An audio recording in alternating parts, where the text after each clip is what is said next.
I lived in a mansion in the middle of San Francisco. I went to a prestigious school. I had perfect grades.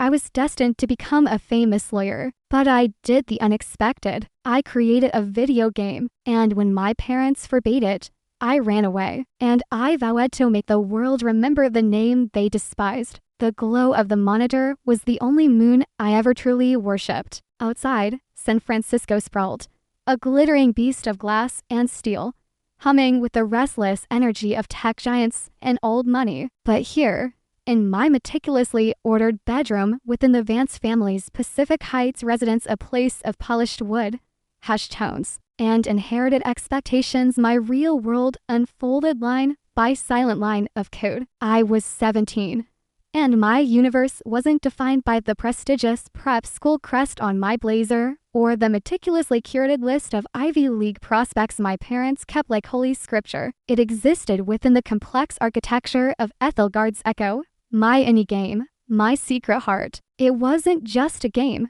It was a burgeoning soul, a narrative woven from threads of forgotten myths and futuristic anxieties, rendered in a pixel art style that felt both nostalgic and starkly original. Characters wrestled with choices that had no easy answers, mirroring the tangled knot of confusion and yearning in my own chest. Hours bled into nights, fueled by lukewarm coffee and the sheer, exhilarating thrill of creation. The rhythmic clack of my mechanical keyboard was a counterpoint to the suffocating quiet of the house, a secret language spoken only by me and the machine. This wasn't a hobby. It felt more like breathing. It was the only place where I set the rules, where my logic reigned supreme, where the intricate systems I designed responded precisely to my will. It was control, creativity, and escape, all bundled into one consuming passion. My parents, David and Catherine Vance, loved me. I knew that.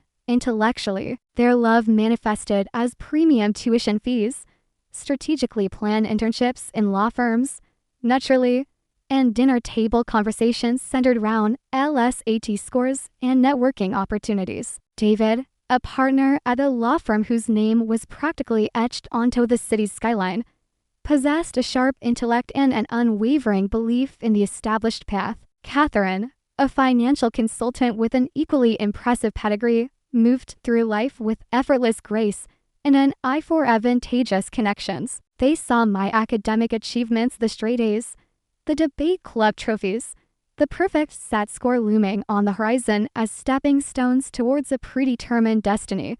Stanford Law, maybe Yale, a future mirroring their own secure, respectable, and utterly predictable lives. My computer thing, as they vaguely termed it, was indulged the way one might indulge a child's fascination with building elaborate Lego castles, cute, perhaps indicative of a certain cognitive ability, but ultimately destined to be packed away when serious life began. They never asked to see my work. They never inquired about the intricate narratives I was crafting or the complex algorithms I was debugging. Their praise was reserved for the tangible markers of conventional success. "Ellie, your history paper was outstanding," Dad would say, adjusting his tie, his mind already on his closing arguments for the next day. "That professor at Stanford will be very impressed," Mom would add, her smile perfectly calibrated.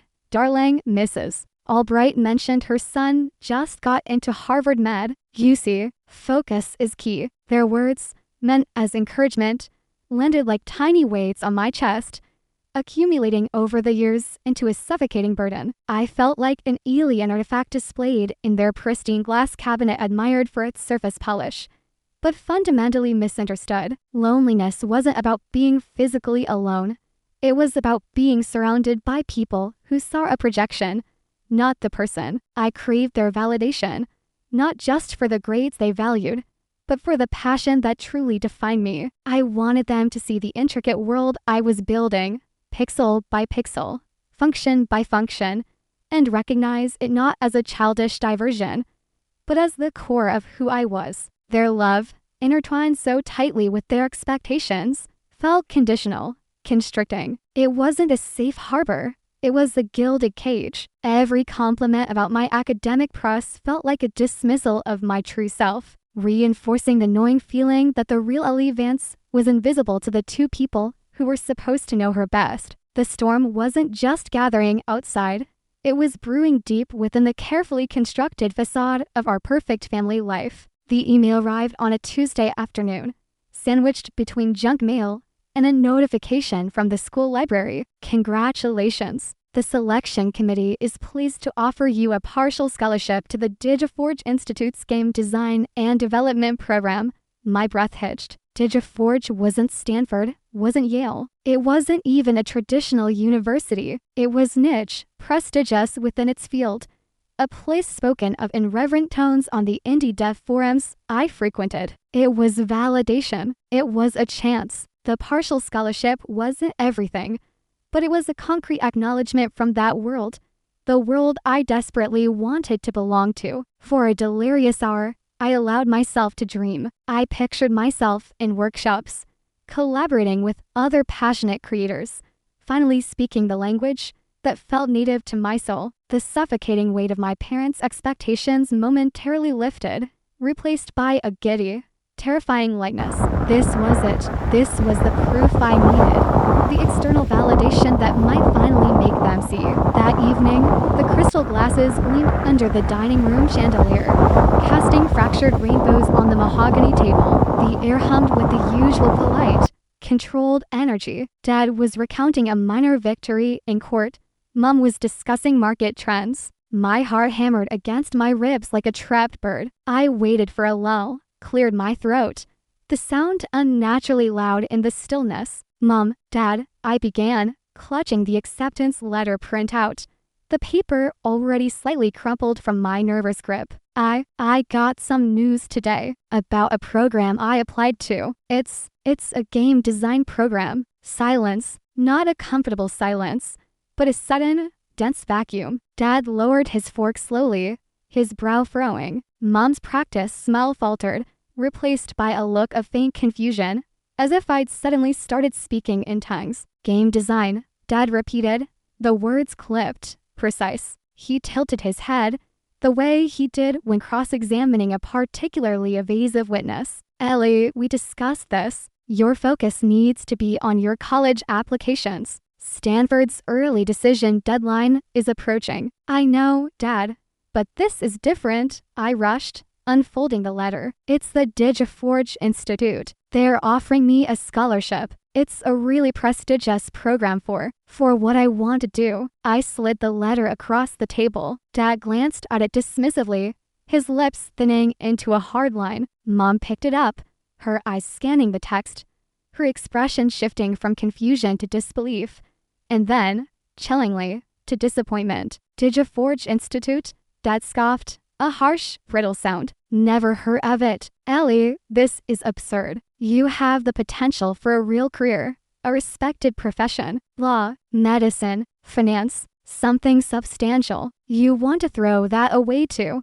make games? His voice, usually measured and calm in court, roughened with anger. It's a waste, Eleanor, a complete waste of your intellect. Games are frivolous nonsense, entertainment for children. There's no future in that. The words struck like physical blows, sharp and unexpected. Frivolous nonsense. No future. Each syllable chipped away at the fragile hope I'd nurtured. Mom placed the letter back on the table if it were contaminated. Her voice was softer than Dad's, but somehow cut deeper, laced with a profound sense of letdown. Ellie, darling, she said, her eyes pleading yet firm. We've invested so much in your education, given you every advantage. We hoped, we expected you to make us proud, to build a legacy. Not this. She gestured vaguely at the letter. Designing games, it's hardly a profession that commands respect. Think of the Albright boy at Harvard Med. Think of Sarah Chen heading to Yale Law. What will people say? It's just a childish hobby that's gotten out of hand,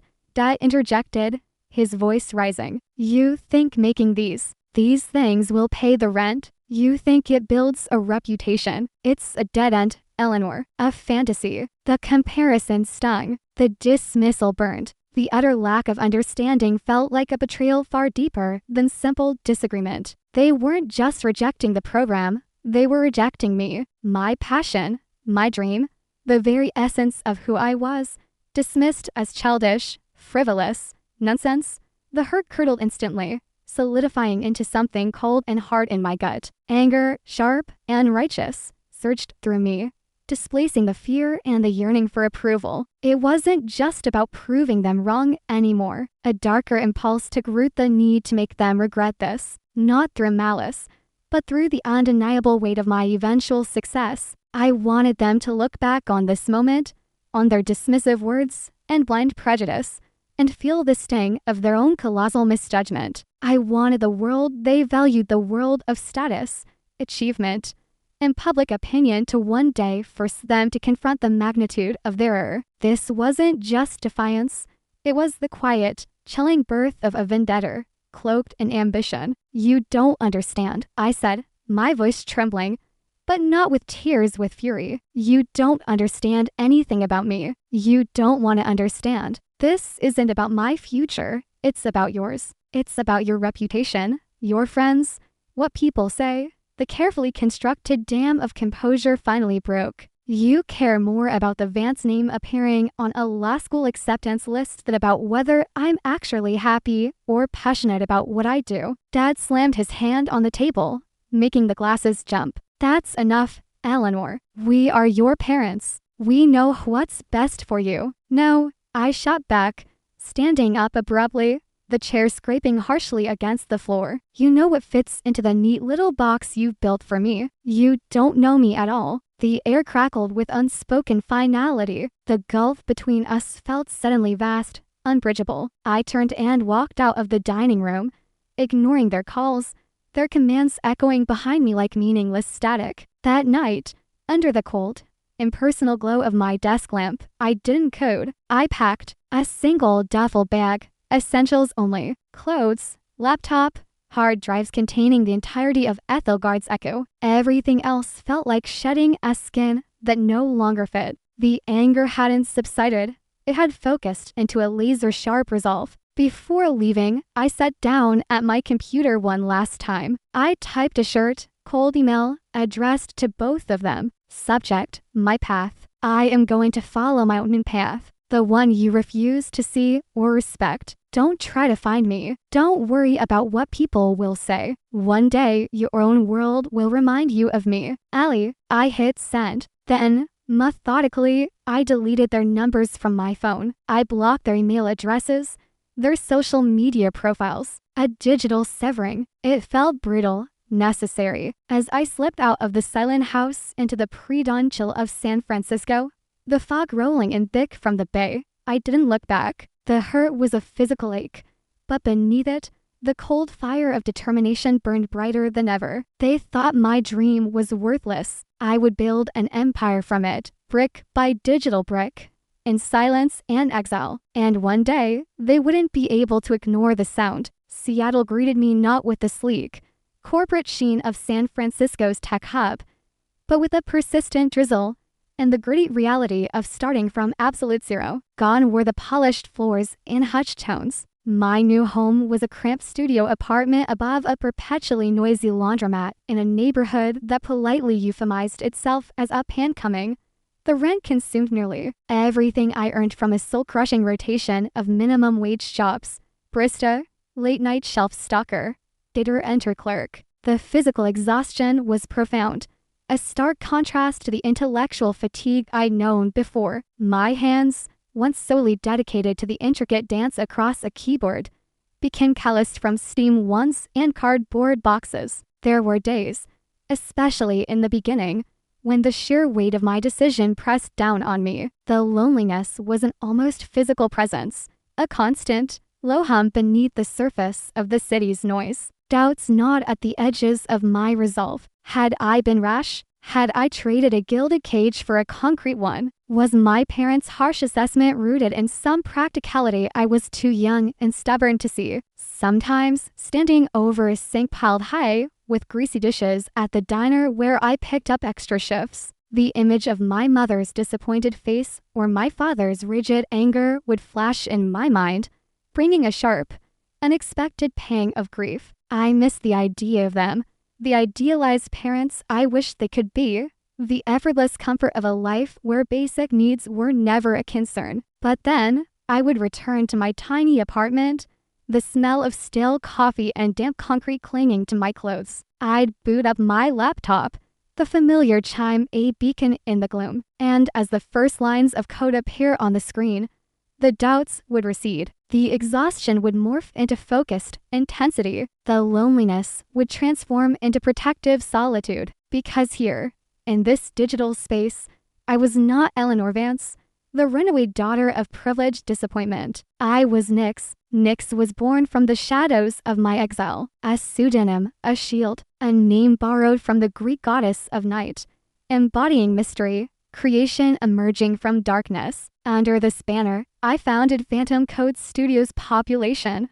1. My game, initially Ethelgard's Echo, evolved, becoming deeper, darker, reflecting the crucible I was enduring. I renamed it Echoes of Chronos, a title that spoke of time, consequence, and the lingering impact of past choices. Every spare moment, every ounce of remaining energy was poured into it. Sleep became a luxury. Meals were often instant ramen or day-old bagels. My social life evaporated.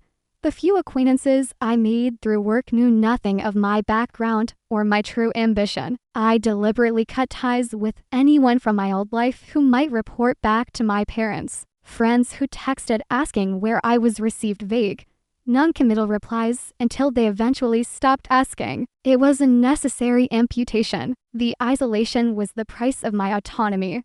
The wall I built around myself to ensure my project, my real life, remained untainted by the expectations and judgments I had fled. Every setback a bug that took days to fix, a bill I struggled to pay. A wave of profound homesickness was countered by remembering the sting of my father's words, frivolous nonsense, no future. Each line of code became an act of defiance. Each completed level, a testament to my resilience. The memory of their dismissal wasn't just fuel, it was the very architecture of my resolve. This silence, this self-imposed exile, wasn't just a consequence, it was a strategy. They wouldn't find me until I was ready to be found, on my own terms, standing on ground I had built myself. Years passed, not in a blur, but in a slow, grinding accumulation of effort, punctuated by small, crucial breakthroughs. The transition from struggling barista to full-time indie developer was gradual, painstaking. I learned to live frugally, channeling every spare dollar back into Phantom Code better software.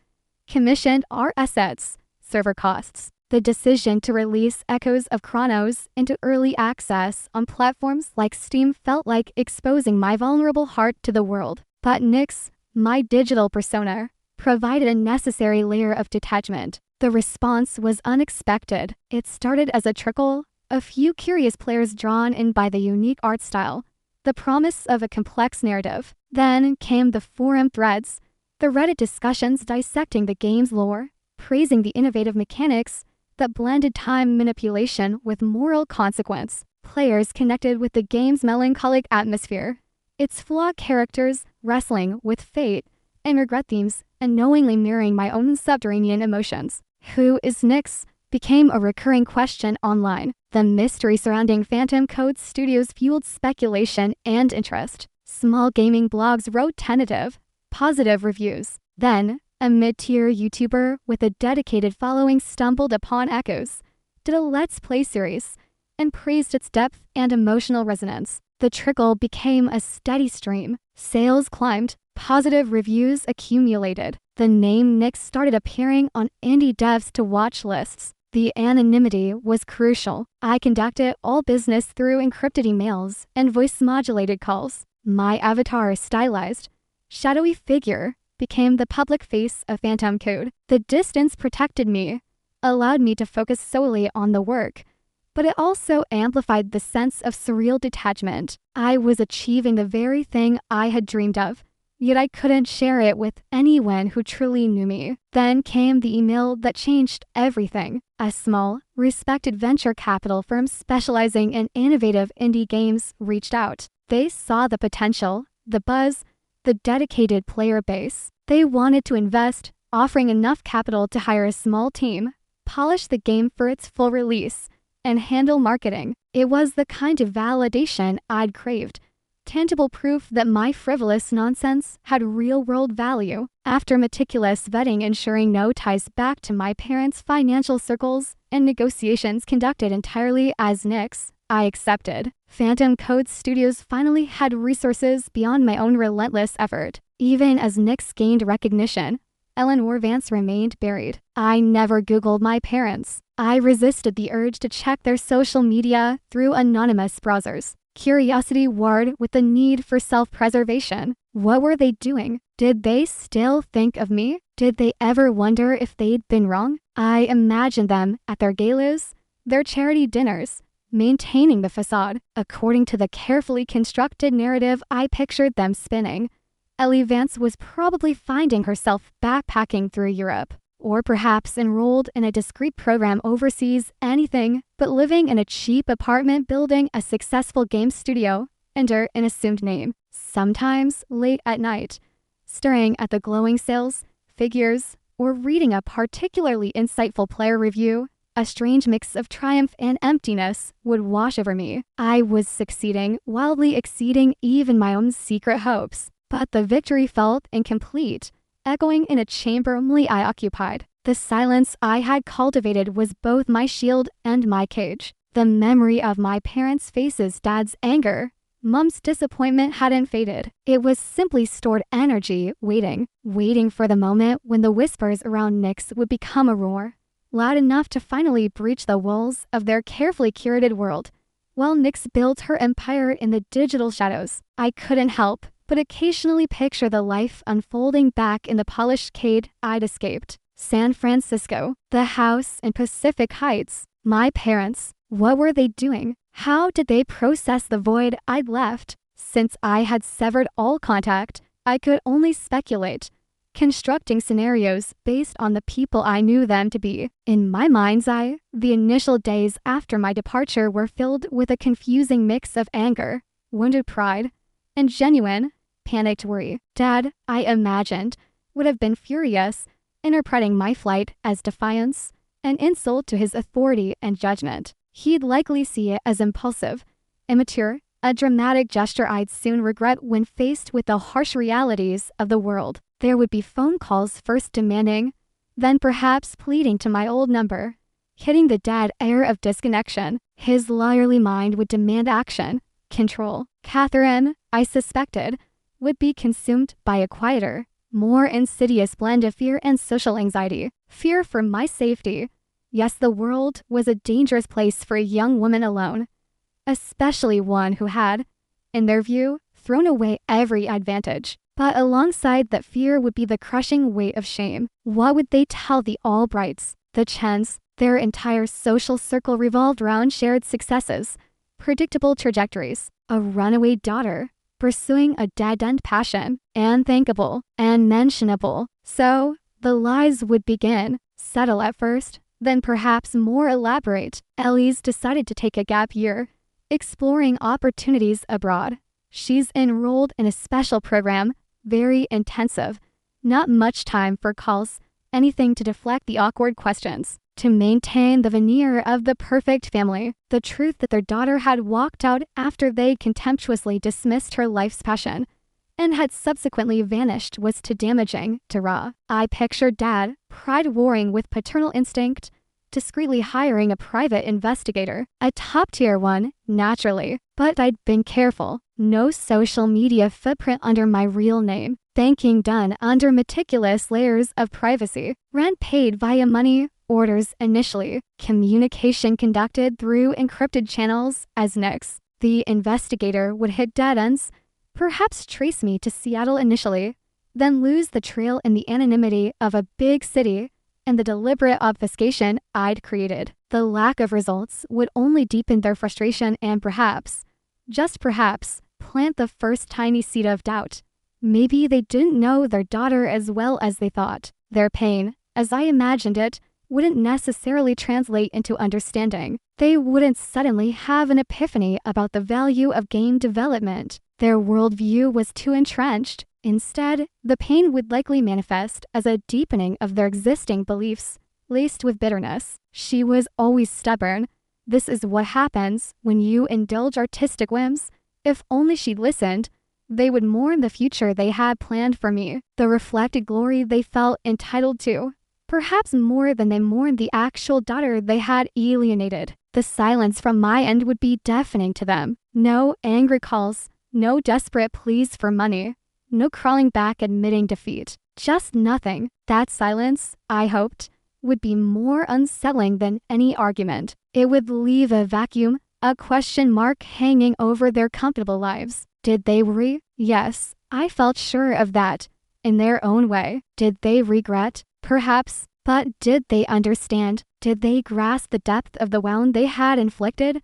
The passion they had trampled? I doubted it. Not yet. That understanding, that reckoning, would require something far more public, far more undeniable than my silent absence. It would require the unveiling of Nyx, and I knew, with chilling certainty, exactly where and when that unveiling needed to happen. The invitation arrived via secure email, addressed to Nyx, founder of Phantom Code Studios, the Tech Visionary Awards. It wasn't just any industry event. It was the event, held annually in a glittering San Francisco ballroom. It was a confluence of Silicon Valley power players, venture capitalists, established tech titans, and the city's social elite. It was precisely the kind of gala my parents frequented, not just for pleasure, but for the essential upkeep of their professional and social networks. The air in that room would be thick with ambition, influence, and the quiet, ruthless calculus of status. And this year, Phantom Code Studios was nominated, not in some obscure indie category, but for Breakthrough Innovator of the Year. My stomach twisted into a complex knot of vindication, dread, and icy resolve. The nomination itself was a staggering achievement, a testament to the years of solitary struggle, the success of Echoes of Chronos, and the growing reputation of the mysterious Nyx. But the location, San Francisco, the heart of my past, the epicenter of my parents' world, it felt like fate, or perhaps like a perfectly laid trap I had unknowingly set for myself, or for them. The email confirmed the details, the date, the time, the venue, the Fairmont Hotel's Grand Ballroom, a place I vaguely remembered attending a charity function at years ago, clinging awkwardly to my mother's arm, and then a detail that made my blood run cold and hot simultaneously.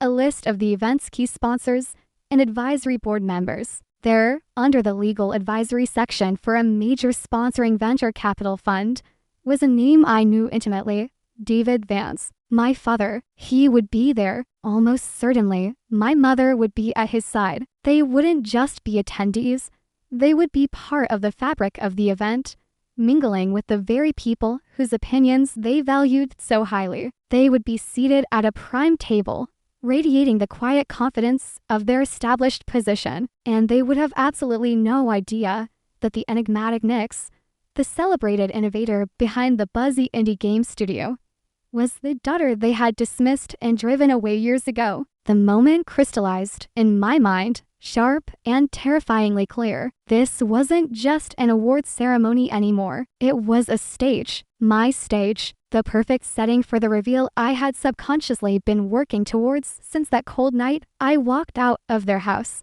The culmination of years spent building in silence. Panic flickered, a primal urge to decline, to preserve my anonymity, to stay safe in the shadows. Nyx could accept the award remotely, via a pre-recorded video. No one would know, but the thought felt like a betrayal of everything I had endured. The years of ramen noodles and threadbare clothes, the crushing loneliness, the relentless drive fueled by their dismissal, it all demanded this moment. It wasn't just about receiving an award, it was about claiming my identity, forcing a confrontation on my terms, in the heart of their territory. It was about making them see. My resolve hardened. I replied to the invitation, confirming Nyx's attendance in person. The preparation began, not just logistical, but psychological. I commissioned an outfit elegant, understated, but with a distinct edge. Black silk jumpsuit, sharp lines, minimalist jewelry, professional, powerful, undeniably feminine, but radiating competence, not conformity. I practiced controlling my breathing, visualizing the moment, steeling myself against the inevitable shockwave. This wasn't about seeking their approval anymore. That ship had sailed long ago. This was about truth. It was about the moment their world, the one built on predictable success and social standing, collided head-on with the reality they had refused to acknowledge. The confrontation wouldn't be backstage, in private. It would be under the full glare of the spotlights, before the audience they cared about most. The thought sent a shiver down my spine, a mixture of fear and savage satisfaction. The summit was approaching, and I was ready to climb. The grand ballroom pulsed with a low, expensive hum, the murmur of hundreds of conversations, the clinking of glasses, the subtle scent of perfume and power. Chandeliers dripped light onto tables draped in crisp white linen, adorned with elaborate floral centerpieces. Men in bespoke suits and women in designer gowns moved with practiced ease, their laughter echoing slightly in the cavernous space. It was exactly as I remembered, yet entirely alien. I felt like an anthropologist observing a familiar yet distant tribe. From a discreet position near the side entrance, hidden partially by a velvet curtain, I watched them. My parents. They were seated at a VIP table near the front, Dad looking distinguished in his tuxedo, Mom elegant in a sapphire gown, her posture perfect. They chatted easily with the other occupants of their table, faces I vaguely recognized from old society pages or my father's business dealings. They looked confident, at ease, completely unaware of the impending disruption to their carefully ordered universe. They probably hadn't even registered the name Phantom Code Studios or Nix on the program, perhaps dismissing it as just another tech startup in a sea of jargon they didn't fully grasp. The irony was a bitter taste in my mouth. My heart hammered against my ribs, a frantic drummer counting down the seconds. My palms were clammy, despite the cool air conditioning. I took slow, deep breaths, anchoring myself in the present, channeling the nervous energy into focused resolve. This was Nix's moment, but it was Eleanor Vance who had to walk out there. The awards presentation progressed through various categories: AI breakthroughs, sustainable tech initiatives, visionary CEOs. Polite applause followed each winner. Then, the presenter, a well-known tech journalist with a smooth, broadcast-ready voice, stepped up to announce the Breakthrough Innovator of the Year. This next award, he began, his voice resonating through the ballroom, recognizes a force that has truly captivated the industry this past year. Emerging from seeming obscurity, our nominee has redefined narrative depth and emotional engagement in interactive entertainment, creating not just a game, but an experience. My breath caught on the massive screens flanking the stage.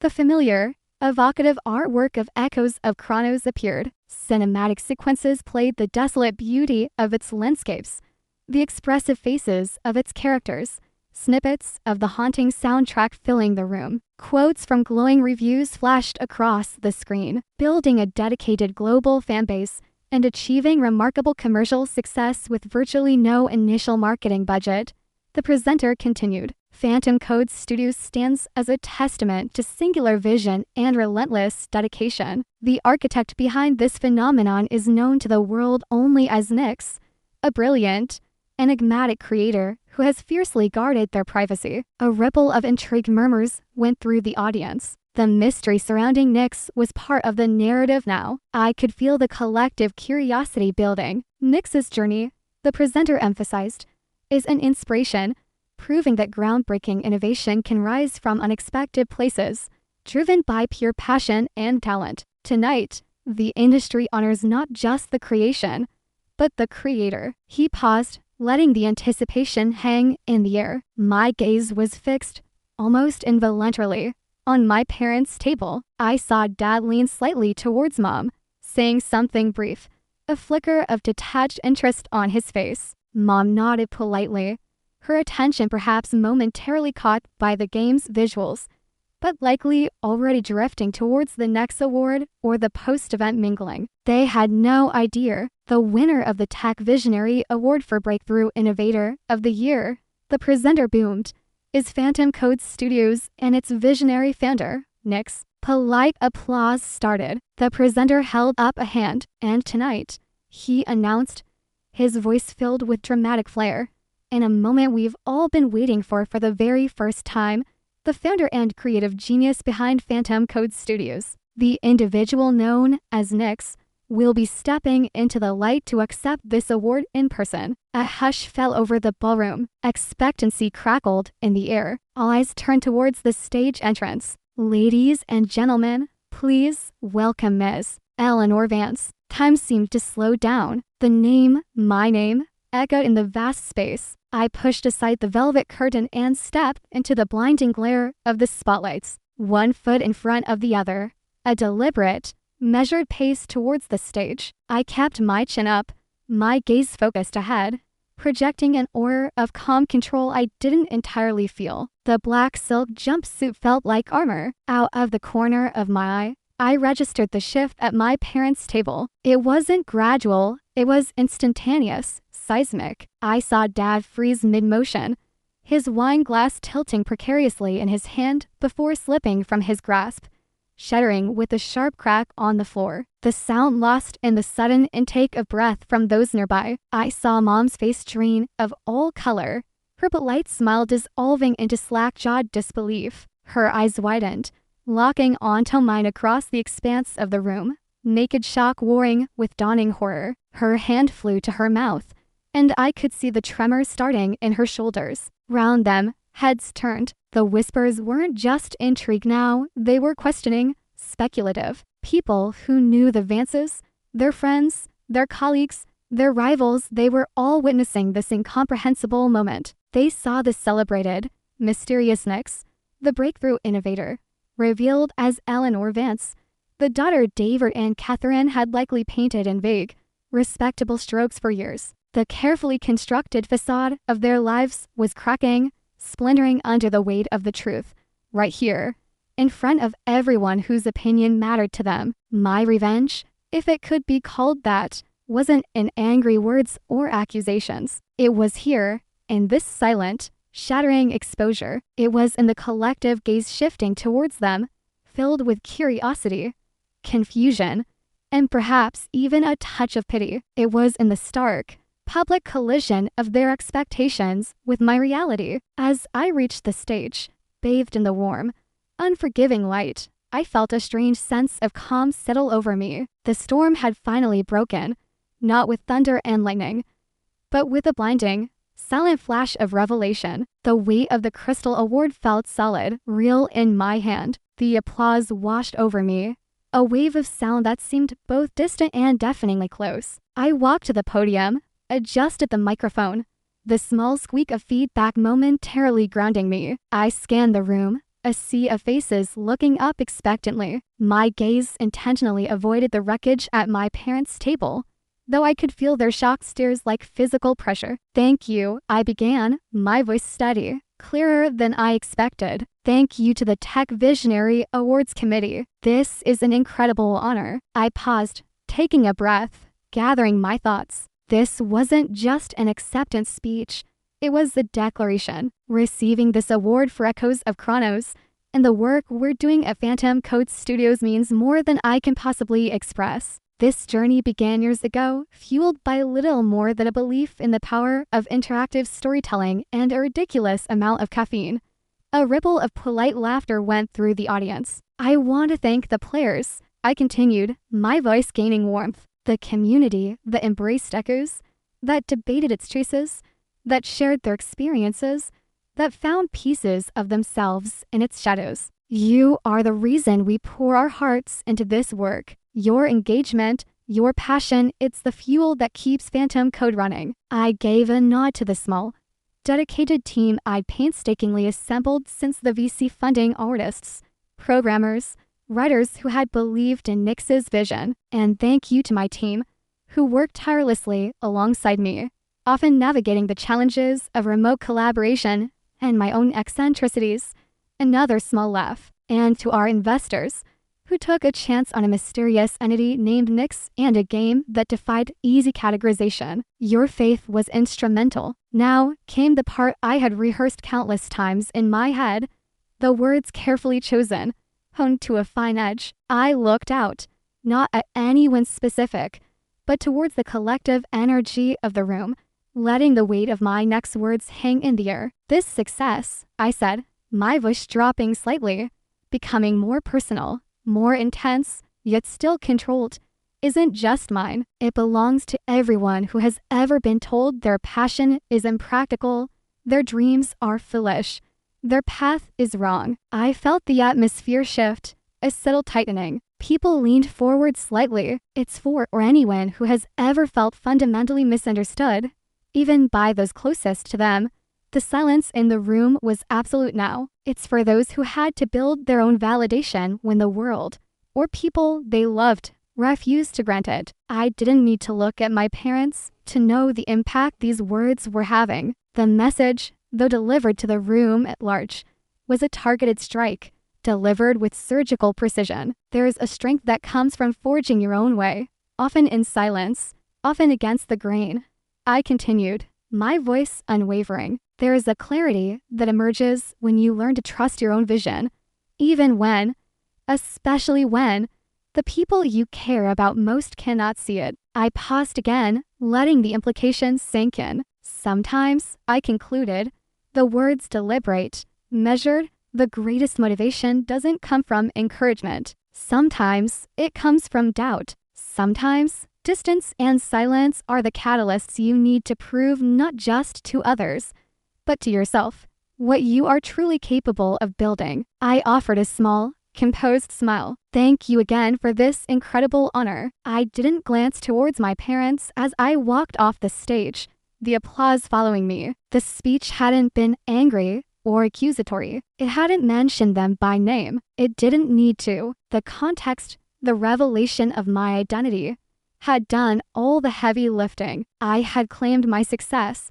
acknowledged the struggle, and delivered a message that resonated with anyone who had ever felt underestimated, while simultaneously landing like a perfectly aimed arrow in the hearts of the two people whose dismissal had set me on this path. The confrontation wasn't over, but the public phase, the unveiling, was complete. The silence that followed my words felt heavier, more charged than any applause. The adrenaline that had carried me through the speech began to ebb as I stepped into the relative quiet of the backstage area, leaving the noise and lights of the ballroom behind. Staff members offered polite congratulations, guiding me towards a designated waiting area. The Crystal Award felt heavy, anchoring me to the reality of the moment. I had done it. I had stepped out of the shadows, claimed my name, and faced the world, their world on my own terms. A flurry of movement near the backstage entrance caught my attention. My parents, they looked utterly undone. Dad's usually impeccable posture was slumped, his face ashen, the earlier shock replaced by a raw, unfamiliar vulnerability. Mom clutched his arm, her makeup smudged beneath her eyes, tear tracks glistening on her cheeks. The confident power couple I had observed earlier was gone, replaced by two people visibly reeling from a seismic shock. They approached me hesitantly, their movements uncertain, like navigating treacherous terrain. The usual society masks were gone, leaving only exposed nerves and years of unspoken pain. "Ellie," Mom whispered, her voice choked, barely audible. She reached out a trembling hand, then let it fall back to her side, as if unsure of her right to touch me. Dad cleared his throat, his gaze meeting mine. The usual sharpness was gone, replaced by a deep, swimming confusion and something that looked terrifyingly like remorse. Eleanor, we had no idea. I stood my ground, holding the award like a shield. The terrified, furious 17-year-old girl who had fled their house was gone. In her place stood Nyx, the founder of Phantom Code, a woman who had weathered years of hardship and isolation, who had built success from the ashes of their disapproval. The anger was still there, a low, simmering ember deep inside, but it was overlaid now with a sense of control, a weary clarity. I wasn't here to rage or weep. I was here to state the facts. "Didn't you?" I asked, my voice quiet, devoid of accusation, but heavy with implication. Or did you choose not to see? We were wrong, Ellie, Dad said, the admission seeming to cost him dearly. His voice was thick with emotion he rarely showed. So terribly wrong. What we said that night, the way we dismissed you, your passion, it was blindness, arrogance. He struggled for words. The fluent lawyer suddenly tongue-tied. I am so sorry. Mom was openly weeping now, quiet, heartbroken sobs. We were so caught up in our own world, our expectations. She managed between breaths, so blinded by prejudice, by what we thought success should look like. We didn't understand. We didn't listen. She looked at me, her eyes filled with a desperate plea. Can you ever forgive us, darling? Her use of the old endearment, once clang, now just sounded pathetic. The raw emotion was startling, disarming even. A part of me, the neglected child still lurking somewhere inside, felt a flicker of pity, a tug towards the familiar comfort of parental absolution. But the years of silence, the struggle, the deliberate construction of Nyx as a fortress against this very pain, they held firm. I told you, I said, my voice remaining level, cool but not cruel. I told you in that email years ago. One day, your own world will remind you of me.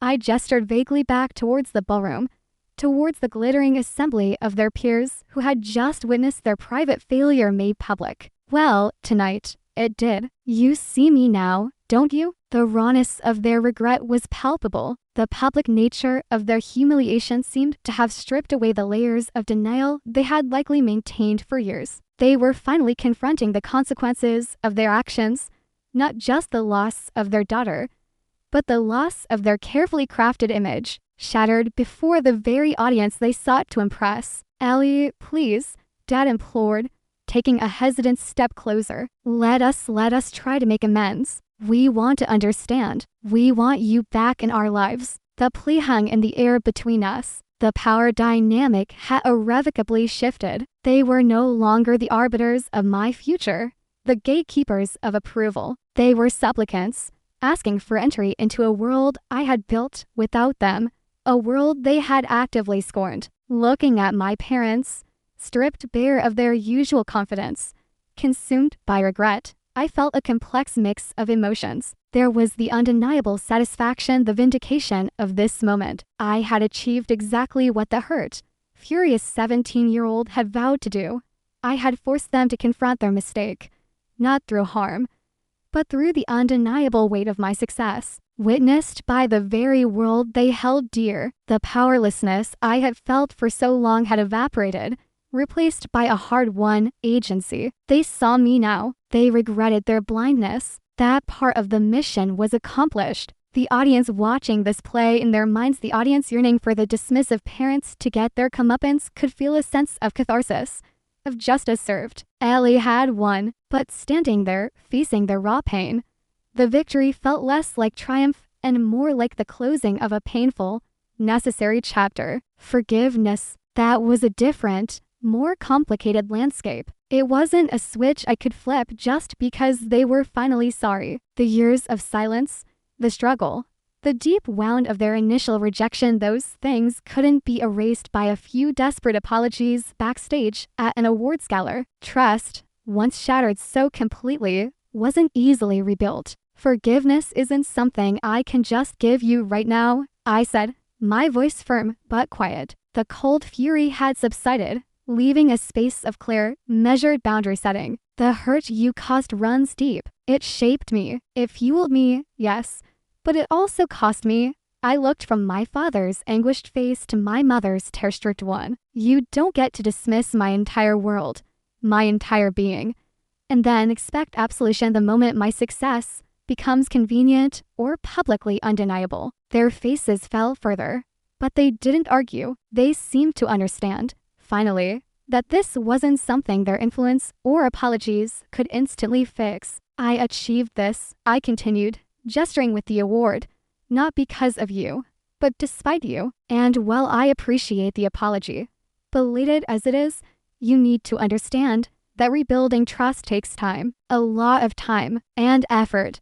from you. This wasn't about prolonging their suffering out of spite. It was about acknowledging the reality of the damage done. It was about ensuring that any future relationship, if one were even possible, would be built on a foundation of genuine respect, not just regret born of public embarrassment. The lesson here wasn't about the sweetness of revenge, but about the consequences of disrespecting a child's dreams and the arduous path to earning back trust once it's broken. It was also a testament to the strength found in forging one's own path, even when faced with profound opposition from those supposed to be your staunchest allies. Their regret, however painful for them, was a necessary consequence, a harsh but vital lesson learned too late. "We understand," Dad said, his voice raspy. "Whatever it takes, Ellie. We just want a chance." "Maybe," I conceded, offering a sliver of possibility, but withholding the immediate comfort they craved. "We can talk later. Not now. Not here." I needed space. I needed to process this collision of past and present on my own terms, away from the emotional intensity of this reunion and the lingering echoes of the Gala. I took a step back, signaling the end of the conversation. "I need to go. There are people I need to thank. Colleagues waiting." I turned, leaving them standing there in the sterile backstage corridor, enveloped in their shared remorse and a fragile, uncertain hope. As I walked away, heading towards the colleagues who had celebrated Nick's long before they knew Eleanor Vance, I didn't feel triumphant hatred or giddy forgiveness. I felt free, free from the weight of their expectations, free from the need for their validation, free to define my own future. The path towards reconciliation, if it ever happened, would be long and uncertain. But for the first time in years, it felt like a path I would choose, navigated with the strength and self-awareness forged in the crucible of their rejection. The echoes of the past remained, but they no longer dictated the melody. I was finally the composer of my own score. True validation comes from within, forged in the fires of passion and perseverance. While seeking understanding from loved ones is natural, putting your self-worth on their approval can lead to profound pain. Conversely, dismissing someone's dreams out of prejudice or adherence to convention can inflict wounds that take years to heal. And regaining trust requires far more than belated apologies. It demands genuine, sustained respect. Sometimes, the hardest journeys lead to the strongest sense of self, and true reconciliation can only begin when mutual respect is finally, truly earned. How do you find today's story? Leave a comment below. If you like this video, please like and share. Especially don't forget to subscribe to the channel so you don't miss our interesting and exciting stories.